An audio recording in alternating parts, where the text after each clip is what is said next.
Hello friends, welcome to the new episode of my channel. I Prince. আজকে একটা ব্যাপার নিয়ে বেসিক্যালি কথা বলবো। তো আমরা সবাই জানি এই ঈদে একটা বড়সড় ক্ল্যাশ হচ্ছে, আর প্রত্যেকবার ঈদে একটা করে ক্ল্যাশ হয় বড় হিন্দি সিনেমার সঙ্গে একটা বড় বাংলা সিনেমার। সেটা আমরা 2022-এ দেখেছিলাম, রাবণ কিসমিসের সঙ্গে হয়েছিল। হিন্দির দুটো সিনেমার হয়েছিল এবং তখনও টাইগার শ্রফের একটা সিনেমা ছিল। তো সেখানে আমরা দেখতে পাই বাংলা সিনেমা দারুণভাবে যেতে এবং হিন্দি সিনেমাগুলো জাস্ট কলকাতায় কিছু করতে পারে না। পরের বছর আবার আমরা দেখি ঈদের সময় কোথাও গিয়ে সলমান খানের সঙ্গে জিদ্দার লড়াই হয়। মানে 2023-এর আমি কথা বলছি, চেঙ্গিস ভার্সেস কিসি কে ভাই কিসি কি জান। এবার সলমান খান মানে আমরা জানি ঈদের টাইম, সলমান খানের টাইম থাকে, প্লাস আমাদের বাংলার জিদ্দা জের টাইমও কিন্তু ঈদের টাইম, এটা আমরা সবাই জানি। তো সেই ক্লাসে তো কলকাতা জুড়ে মানে আমাদের জিদ্দা রীতিমতো সলমান খানকে হারায় এবং ভয়ঙ্কর একটা কালেকশন করে, এবং সলমান খানের সিনেমা কলকাতায় কিছু করতে পারে না। তো 2022-23-এ কিন্তু কোনো কোনোবার দেবদা জিদ্দা মিলে, কোনো কোনোবার একা জিদ্দা মিলে কিন্তু বাংলায় কিন্তু জিতিয়েছে। আমি 2 বছরের কথা বলছি, 2022-23-এর কথা বলছি। তো এবার 2024-এ কিন্তু আমাদের সামনে রয়েছে অঙ্কুশ দা, এবং অপরদিকে রয়েছে কিন্তু অক্ষয় কুমার, টাইগার শ্রফ এবং অজয় দেবগনের ময়দান। ওটাও আসার কথা, যদিও ওটা নিয়ে এখন একটা চাপান্তর চলছে যে আদৌ ঈদে আসবে কি আসবে না, হয়তো ওটা পোস্টপোন হতে পারে। তো আপাতত আমি ক্লাসটা নিয়ে যেটা নিয়ে কথা বলছি সেটা হচ্ছে মির্জা ভার্সেস বিএমসিএম, এটা নিয়ে বেসিক্যালি কথা বলছি। ময়দানকে আমি এর মধ্যে কোনো রাখছি না, কারণ ওটা কোনো সিওরিটি কিছু নেই। এবং তার মধ্যে একটা ব্যাপার আগে আমি বলে নিই, বড়ে মিয়াঁ ছোটে মিয়াঁর কিন্তু নতুন ট্রেলার রিলিজ ডেট আজকে জানিয়ে দেওয়া হয়েছে। তো যেটা তোমাদেরকে আমি জানিয়েছিলাম মোটামুটি 3-4 দিন আগে, 26শে মার্চে কিন্তু ট্রেলার আসছে। এটা আজকে একটা অফিসের পোস্টের মাধ্যমে পুজো এন্টারটেনমেন্ট জানিয়ে দিয়েছে, এবং এই পোস্টারটা কিন্তু বেশ ভাল লাগছে, বেশ ভাল লাগছে। এবং এখানে অক্ষয় কুমারকে তো আমার দুর্দান্ত লাগছে, মানে দারুণ লাগছে। অনেকটা টাইগার টাইগার ব্যাপার দেওয়া হয়েছে, টাইগারের যে লুকটা থাকে এখান থেকে মাফলার স্কার্ফ জড়িয়ে অক্ষয় কুমারকে ওরকম টাইপের লুক দেওয়া হয়েছে। এবং ভালো করে লক্ষ্য করলে দেখবেন যে পেছনে কিন্তু মানুষের ছেলেরও কিন্তু বন্দুক নিয়ে রয়েছে এবং রক্তাক্ত অবস্থায় রয়েছে। অপরদিকে এদিকে টাইগার শ্রফ এবং আলায়াপও কিন্তু একই ঠিক পোজে রয়েছে। তো একটা জিনিস বোঝা যাচ্ছে যে এই দুজন তো অ্যাকশন করবে, প্লাস কিন্তু এই দুটো যে মেয়ে চরিত্র তাদেরকেও কিন্তু শুধুমাত্র এই নাচাবার জন্য কিন্তু নেওয়া হয়নি, তাদেরও কিন্তু যথেষ্ট কিন্তু অ্যাকশন থাকতে চলে। তো সিনেমাটার মধ্যে কিন্তু এন্টারটেনমেন্ট, রোম্যান্স, কমেডি সবকিছুই কিন্তু রয়েছে এবং ভরপুর অ্যাকশন তো আছেই।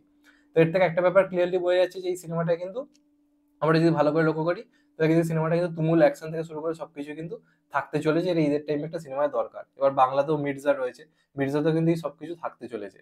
কিন্তু অন্যবার ঈদের সময় কিন্তু লড়াই থাকে জিৎ নয়তো বা দেব, এবং শেষ দুবার জিতদা ছিল এবং সেটা আমরা লিখেছিলাম কি লেভেলের বক্স অফিস এনেছিল। রাবণ বলি বা চেঙ্গিস বলি ঈদের সময় যথেষ্ট ভালো ছিল, এবং দেবদার কিসমিসও খুবই ভালো চলেছিল ঈদের টাইমের দিক দিয়ে যদি বিচার করা যায়।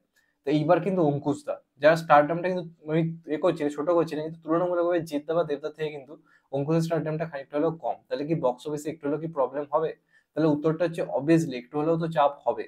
তার কারণ হচ্ছে যতই দেখি অক্ষয় কুমারের সিনেমা ফ্লপ হোক বা যতই টাইগার শ্রফের সিনেমা ফ্লপ হোক, ইতিমধ্যে কিন্তু বড়ি মিয়াঁ ছোট মিয়াঁর হাইপ কিন্তু কোনো অংশে কম নয়। বেসিক্যালি আমাদের এতে আইপিএল এর উদ্বোধনী অনুষ্ঠানে যে পারফরমেন্সটা করেছে অক্ষয় কুমার টাইগার শ্রফ মিলে, যেখানে কিন্তু এই সিনেমাটা জোরদার একটা প্রমোশন হয়েছে, যে কারণে দেখবেন কালকে কিন্তু বিএমসিএম এর যে বুক মাই শো যে ইন্টারেস্টটা কিন্তু কালকে ভয়ঙ্কর ভাবে কিন্তু বেড়েছে।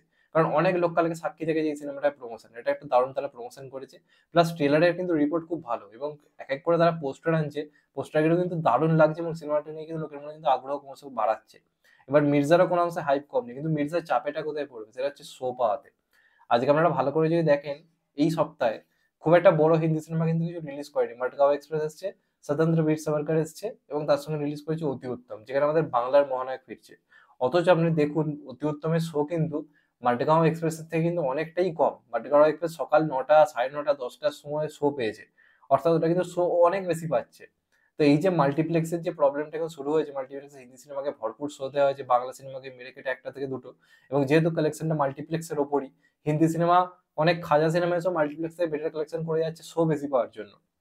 সেখানে দাঁড়িয়ে কিন্তু মির্জা মাল্টিপ্লেক্সে শো পেতে কিন্তু অনেকটাই কিন্তু প্রবলেম হবে। যদিও পিভিআর আইনক্স শো পাওয়াতে হেল্প করে, মানে তারা মানে কি বলে মাল্টিপ্লেক্স পার্টনার হিসেবে রয়েছে, কিন্তু তাও আপনারা যদি দেখেন মাডগাঁও এক্সপ্রেসের মতো সিনেমা এতটা শো পেয়ে, যেটা কোনো হাইপই নেই কলকাতা জুড়ে, সেখানে দাঁড়িয়ে আমরা চ্যালেঞ্জ করে বলতে পারি বিএমসিএম তো অনেকটা বেশি শো পাবে, কারণ ঈদের সব থেকে বড় সিনেমাটাকে ধরা হচ্ছে। প্লাস কলকাতায় অক্ষয় কুমারের ফ্যান্সরা অলরেডি সেলিব্রেশন স্টার্ট করে দিয়েছে। আমি তো দেখছি বেশ কয়েকটা জায়গা অলরেডি সেলিব্রেশন হচ্ছে, রীতিমতো প্রমোশন টমোশন কলকাতার ছেলেমেয়েরাও কিন্তু স্টার্ট করেছে। তো অক্ষয় কুমার কিন্তু কলকাতায় কিন্তু ফ্যান ফলোইং অবশ্যই শাহরুখ সালমান লেভেলের নয়, কিন্তু কোনো অংশে কম নয়। গুড নিউজ বা মিশন মঙ্গল এই সিনেমাগুলো যখন এসেছিল কলকাতা জুড়ে কিন্তু ভয়ঙ্করই ভালো ক্রেজ ছিল। তো একদম কিন্তু উড়িয়ে দেওয়া যাবে না। তো আমরা যেটা ভাবছি যে হাড্ডাহাড্ডি লড়াই হবে, আমার মনে হয় প্রথম দিকে অবশ্যই কিন্তু মির্জা একটু হলেও পিছিয়ে থাকবে। আশা করবো বাঙালি অডিয়েন্স সাপোর্ট করবে। তবে যেহেতু এখানকার অডিয়েন্স রয়েছে, এখানকার অডিয়েন্সের সব থেকে বড় প্রবলেম, আমি এটুকু গ্যারান্টি দিয়ে বলতে পারি, মির্জা তারা অবশ্যই সেকেন্ড চয়েসের আগে প্রথম চয়েস বিএমসিএম এ রাখবে, দেখবেন দেখতে যাওয়ার ক্ষেত্রে। তবে দেখা যাক, অডিয়েন্সও প্রত্যেকবারই এরকম বলে যে না না এরকম হবে না, আমরা দেখবো, কিন্তু দেখা যায় অন্য হচ্ছে। বেসিক্যালি পারিয়া মানে সেরকম না চলার পর থেকে আমি আরো হতাশ হয়েছি সত্যি কথা বলতে গেলে। এবার হ্যাঁ, আমাদেরকে অনেকে কমেন্টে বলতে পারে, যেদিন হয়তো রিলিজ করলো বিএমসিএম মির্জা, সেদিন হয়তো প্রথমে বিএমসিএম দেখতে গেলাম, অনেকেই জানি কমেন্ট করবে। তাদেরকে আমি বলে রাখছি আগে থেকে, আমাকে বিএমসিএম প্রথম দেখতে হবে, কারণ সকাল 8:30 9টার সময় গ্যারেন্টি দিয়ে বলতে পারি মির্জা পাবে না, সেটা বিএমসিএম কেই দেওয়া হবে। তো সেই কারণে আমাকে, যেহেতু আমি সকাল থেকে তাড়াতাড়ি দেখে আমার একটা কাজ মিটিয়ে যাবে, স্বাভাবিকভাবে আমাকে দেখতে হবে। তো এটার মানে এটা নয় যে মির্জাকে গুরুত্ব না দিয়ে আমি বিএমসিএম দেখতে যাচ্ছি। কারণ তোমরা ভালো করেই ভেবে দেখো, বাংলা সিনেমা যখনই যখনই প্রথম শো পেয়েছি, আমি কিন্তু বাংলা সিনেমা আগে দেখেছি। রাবণ এবং কিসমিসের সময় আগে আমি রাবণ কিসমিস দেখেছি, তারপর আমি হিরোপন্থী 2 দেখেছিলাম। কারণ ওগুলো সকালের দিকে শো দিয়েছিল তখন।